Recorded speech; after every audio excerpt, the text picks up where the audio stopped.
भारत की आजादी को एक साल भी पूरा नहीं हुआ था।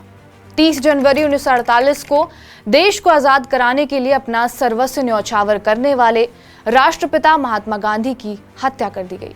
प्रार्थना सभा के दौरान उनको नाथूराम गोडसे ने गोली मारी थी। राष्ट्रीय स्वयंसेवक संघ यानी कि आरएसएस के सदस्य रहे गोडसे के इस कृत्य के चलते तत्कालीन गृह मंत्री सरदार वल्लभ भाई पटेल ने संघ को देश के लिए खतरा बताते हुए इस पर बैन लगा दिया था। आरएसएस के तत्कालीन प्रमुख माधव सदाशिवराव गोलवलकर को गिरफ्तार कर लिया गया था और बाद में 12 जुलाई 1949 यानी कि आज ही के दिन संघ पर से सशर्त बैन हटा लिया गया था। आइए जानते हैं कि आरएसएस पर क्यों लगाया गया था बैन। नमस्कार, मेरा नाम है रिया शर्मा और आप देख रहे हैं टीवी नेट डिजिटल। ये 30 जनवरी 1948 की बात है।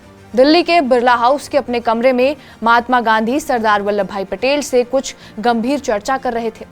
5:10 पर चर्चा खत्म हुई तो प्रार्थना सभा के लिए वो लोग निकले। तब तक नियमित रूटीन से सब कुछ विलंब भी हो चुका था। बापू धीरे धीरे बढ़ रहे थे, तभी वहां नाथूराम गोडसे आ गया। उसने पहले तो बापू को प्रणाम किया और फिर एक एक करके 3 गोलियां उनके सीने में उतार दी। लोगों ने तुरंत गोडसे को पकड़ा और उसे पीट दिया। उसे गिरफ्तार कर लिया गया और इसके बाद एक और गिरफ्तारी हुई। महात्मा गांधी की हत्या के बाद आरएसएस के तत्कालीन सर संचालक गोलवलकर को भी गिरफ्तार कर लिया गया, जिसके बाद 4 फरवरी 1948 को राष्ट्रीय स्वयंसेवक संघ पर बैन लगा दिया गया। तब यह कहा गया था कि अपने आदर्शों के खिलाफ जाकर आरएसएस ने अवैध हथियार इकट्ठे किए थे और हिंसक गतिविधियों में यह शामिल रहा।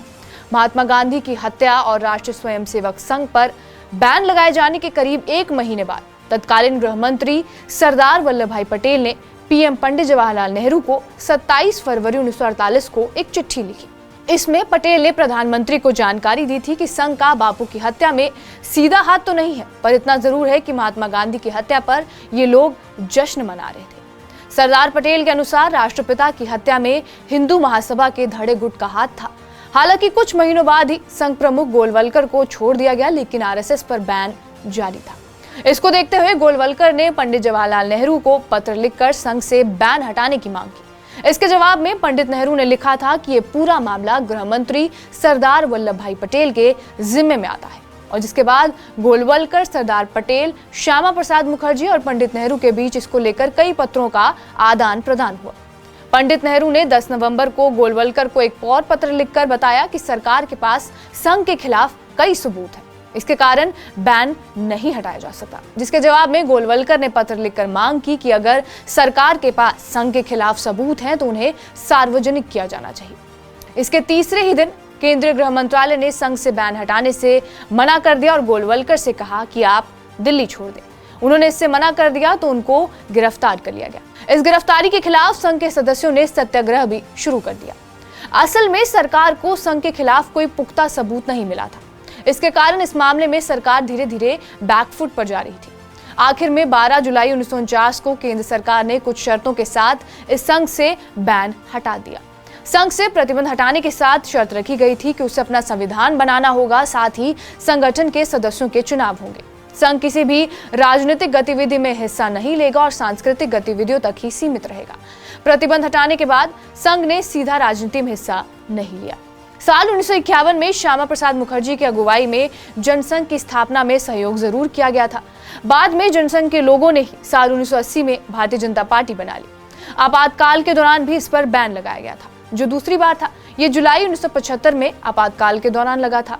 तब बाबा साहब देवरस इसके सर संचालक थे। असल में साल 1975 में बिहार और गुजरात से बड़ा छात्र आंदोलन शुरू हुआ, जिसका नेतृत्व जयप्रकाश नारायण कर रहे थे। पीएम इंदिरा गांधी के रायबरेली के चुनाव को लेकर मुकदमा उनके खिलाफ किया गया था और इस पर 25 जून 1975 को देश में आपातकाल लगा दिया गया। विपक्ष के नेताओं के साथ ही बाला साहब देवरस भी गिरफ्तार कर लिए गए और 4 जुलाई को इस संघ पर बैन लगा दिया गया। आपातकाल के बाद बनी जनता पार्टी की सरकार ने इस पर बैन हटाया था। इसके अलावा अयोध्या में विध्वंस के बाद भी इस पर बैन लगा था। 6 दिसंबर 1992 को अयोध्या में बाबरी मस्जिद ढा दी गई थी, तो देश भर में हिंसा हुई थी। इस विध्वंस में भाजपा और विहिप के साथ ही आरएसएस का हाथ होने का आरोप लगने लगा। इस पर प्रधानमंत्री पीवी नरसिम्हा राव ने अगुवाई वाली तत्कालीन केंद्र सरकार के साथ यूपी समेत 4 राज्यों में भाजपा की सरकारों को बर्खास्त कर दिया। साथ ही 10 दिसंबर 1992 को आरएसएस पर बैन लगा दिया गया। हालांकि पुलिस की जांच में कोई सबूत नहीं मिलने पर 4 जून 1993 को सरकार ने ये बैन हटा भी लिया। बहरहाल आपका इस वीडियो पर क्या कुछ कहना है हमें कमेंट बॉक्स में जरूर बताएं। बाकी देश और दुनिया की तमाम बड़ी खबरों के लिए बने रहिए हमारे साथ TV9 डिजिटल पर।